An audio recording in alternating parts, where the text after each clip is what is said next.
دوستو گزشتہ ویڈیو میں ہم نے عظیم سلجوقی سلطنت کے پہلے فرمانروا سلطان طغرل بیگ محمد کی زندگی کے بارے میں جانا تھا، جنہوں نے عالم اسلام کو متحد اور مستحکم بنایا۔ آج کی اس ویڈیو میں ہم سلطنت سلجوق کے دوسرے سلطان اور عظیم مسلم رہنما سلطان الپ ارسلان کی زندگی کے بارے میں جانیں گے۔ الپ ارسلان کا نام محمد تھا، جبکہ ابو شجاع ان کی کنیت تھی۔ انہیں عباسی خلیفہ کے دربار سے بہت سے خطابات ملے تھے، لیکن دنیا انہیں الپ ارسلان ہی کے نام سے جانتی ہے۔ 451 ہجری بمطابق 1059 عیسوی میں جب طغری بیگ کا انتقال ہوا تو ان کے انتقال کے بعد ان کے لائق بیٹے الپ ارسلان نے مروک کی ریاست کا انتظام سنبھالا۔ 1063 عیسوی میں طغرل بیگ محمد کا انتقال ہوا تو زیادہ تر امراء الپ ارسلان کے حامی اور ان کی بہترین صلاحیتوں سے متاثر کن شخصیت کے مداح تھے۔ چنانچہ 456 ہجری بمطابق 1064 عیسوی کے آخر میں الپ ارسلان نے سلجوقی حکومت کے دوسرے فرمانروا کی حیثیت سے زمام کار سنبھالی۔ الپ ارسلان نے حکمران بننے کے بعد بغداد میں عباسی خلیفہ کو پیغام بھیجا تاکہ خلیفہ سے نئی سلجوقی سلطنت کو اذن حکمرانی مل جائے۔ الپ ارسلان 1064 عیسوی میں سلجوقی لشکر لے کر آذربائیجان کی سمت روانہ ہوئے۔ یہاں الپ ارسلان نے اپنی لیاقت کے جوہر دکھائے اور کئی قلعے فتح کر لیے، یہاں تک کہ انجاز کے فرمانروا بکرات نے خوفزدہ ہو کر صلح کی درخواست کی۔ اس پر الپ ارسلان نے اپنی فوج کو واپس بلایا اور مکمل فوج کے ساتھ آرمینیا کے مسیحی حصے پر چڑھائی کر دی۔ اس زمانے میں آرمینیا کے دو حصے تھے، ایک حصہ اسلامی آرمینیا کہلاتا تھا جبکہ دوسرا مسیحی آرمینیا کہلاتا تھا۔ الپ ارسلان کی فوج نے مسیحی آرمینیا میں ایک اہم شہر کو فتح کیا۔ اس کے بعد الپ ارسلان کے حکم پر فوج کا رخ مسیحی آرمینیا کے صدر مقام کی طرف ہو گیا۔ عیسائی اس شہر کو بے حد عزیز رکھتے تھے۔ اس شہر کے چاروں اطراف پانی جبکہ ایک طرف لکڑی کا پل تھا، لیکن سلجوقیوں نے کافی کوشش کے بعد اس قلعے کو بھی فتح کر لیا۔ مسیحی آرمینیا کی فتح کے بعد الپ ارسلان نے جنگ کا سلسلہ روک دیا۔ 457 ہجری بمطابق 1064 عیسوی میں الپ ارسلان اس علاقے کی طرف بڑھتے آگے چلے گئے جہاں ان کے آباء و اجداد نے زندگی گزاری تھی۔ 460 ہجری بمطابق 1067 عیسوی میں الپ ارسلان کے ایک سالار نے رومی سلطنت کی ایک فوج کو شکست دی اور کیسریا پر قبضہ کر لیا۔ یہ فتوحات روم کی قدیم سلطنت کے لیے خطرے کی گھنٹی سے کم نہ تھیں۔ ادھر الپ ارسلان اپنی پوری مشرقی فوج کے ساتھ آذربائیجان پہنچے اور گھوم کر میلازگرد جا پہنچے۔ یہاں سے الپ ارسلان نے مصر کا رخ کیا، لیکن اس موقع پر ان کو یہ معلوم ہوا کہ روم کا بادشاہ زبردست فوج لے کر پیش قدمی کر رہا ہے اور اس کا ارادہ ہے کہ مشرقی اناطولیہ اور آذربائیجان پر قبضہ کر لے۔ کیسر روم کی فوج کوئی معمولی فوج نہ تھی۔ ابن اسیر کے مطابق یہ فوج 2 لاکھ سپاہیوں پر مشتمل تھی، جبکہ اسلامی مورخین کے مطابق الپ ارسلان کی فوج صرف 15,000 سپاہیوں پر مشتمل تھی۔ اتنی طاقتور فوج کے سامنے الپ ارسلان کا اسلامی لشکر مخص ایک مٹھی بھر سپاہیوں کا دستہ محسوس ہوتا تھا۔ یہی وجہ تھی کہ کیسر روم اور اس کے جرنیل بڑے غرور سے کہا کرتے تھے کہ آئندہ موسم سرما ہم ریش یعنی سلجوقیوں کے دارالحکومت میں گزاریں گے، جبکہ موسم گرما عراق میں۔ واپسی پر ہم شام کے علاقوں کا فیصلہ کرتے ہوئے آئیں گے۔ الپ ارسلان اپنے سے 20 گنا بڑی طاقت کو دیکھ کر قطعاً خوفزدہ نہ ہوئے۔ وہ جانتے تھے کہ ایک طاقت اور ہے جو کل زمینوں اور آسمانوں پر حکمرانی کرتی ہے۔ انہوں نے اپنی فوج سے کہا، اے مجاہدین اسلام، بے شک ہماری تعداد دشمن کے مقابلے میں بہت کم ہے، لیکن ہمیں صبر و ہمت سے کام لینا ہے۔ اللہ کی تائید و نصرت پر بھروسہ کرتے ہوئے دشمن سے لڑنا ہے۔ اگر فتح پائی تو اللہ تعالیٰ کا عظیم احسان ہوگا، ورنہ درجہ شہادت پر تو ہم ضرور فائز ہوں گے۔ 423 ہجری بمطابق 1070 عیسوی کو خلات کے مقام پر اسلامی لشکر کی رومیوں کے ایک ہر اول دستے سے لڑائی ہوئی۔ یہ ہر اول دستہ بھی بہت بڑا تھا۔ اسلامی فوج کے سپاہی اس وقت جذبہ شہادت سے سرشار تھے۔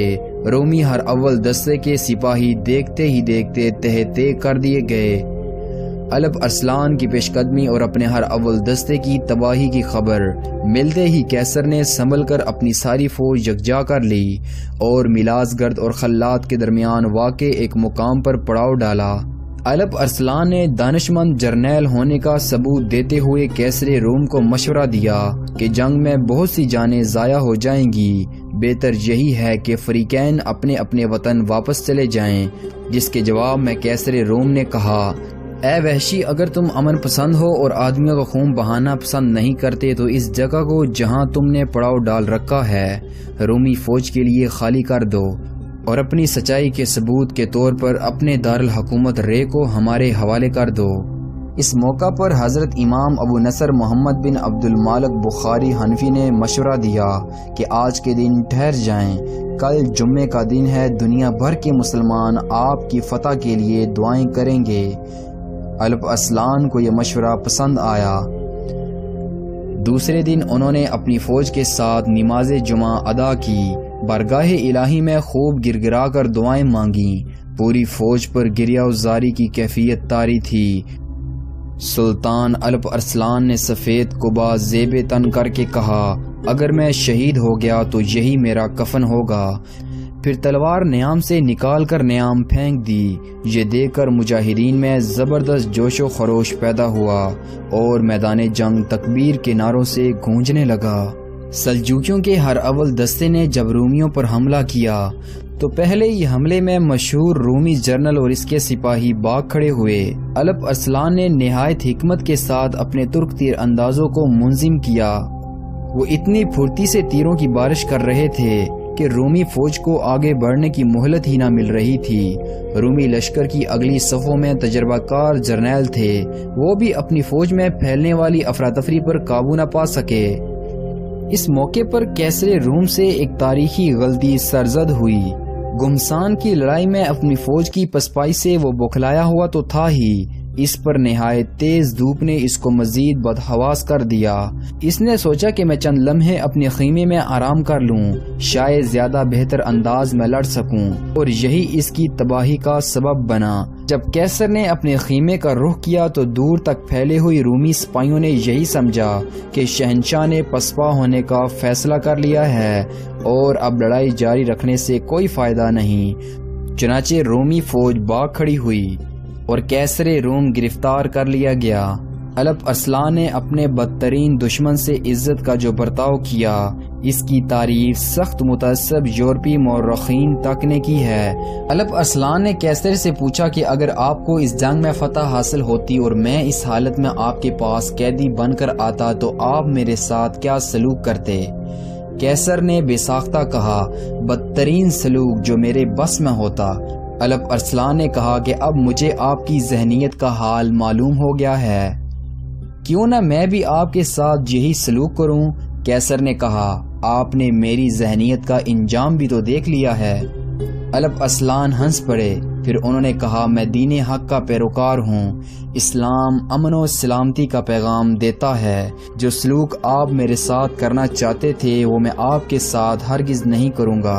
فریقین کے مابین 50 سال کے لیے ایک معاہدہ طے پایا، جس کے مطابق رومی 15 لاکھ دینار تاوان کے طور پر فوری ادا کریں گے۔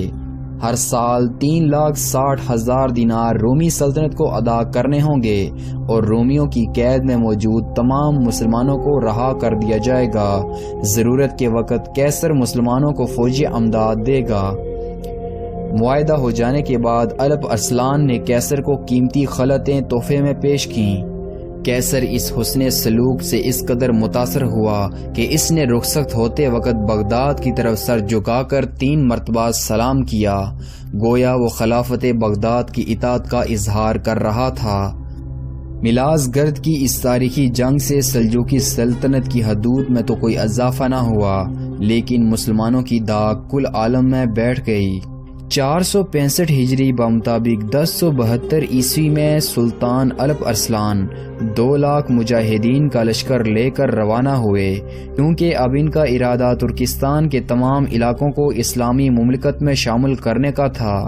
لیکن قدرت فیصلہ کر چکی تھی، کریر کے مقام پر ایک سرحدی قلعے کے محافظ نے الپ ارسلان پر حملہ کر کے انہیں شدید زخمی کر دیا۔